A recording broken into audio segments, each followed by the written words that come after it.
Nossa cambia sistema aí do mundo moderno aqui. Tour parte do mundo, do centro de cidade, na caminho que meio de população.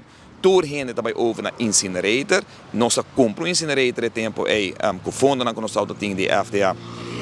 Que a guarda punica funciona fantasticamente bom. Um incinerator que não tem nada queima de aire abrir, ao contrário, para dentro, a põe que por aqui uma carcaça, por aqui uma medical waste, qual de outro problema não que também que atender aqui rato, e que resultado agora que vai back no sistema BioE que deve a desconselhar que o rapporto que está outra vez que não serve.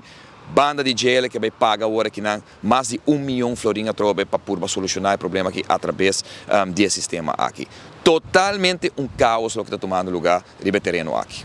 No momento aqui, as we speak, nós temos um problema ainda mais grande, da parte de sludge, mas nós temos 5 lunas para 6 lunas de medical waste que está agora em cada container, 7, 8, 9, 10 containers que está compreendendo no momento aqui. Caminha para mesclar parte de operação de gente, sangue, entra, inspuit, tudo o que está sali for de clínica, de hospital, que não está bem agora que de com, para sobre overburn, incinerator que botar tem. Babisa incinerator tem 10 ton de medical waste para boquima para luna, a resultado que botar tem 30. Que é isso que está?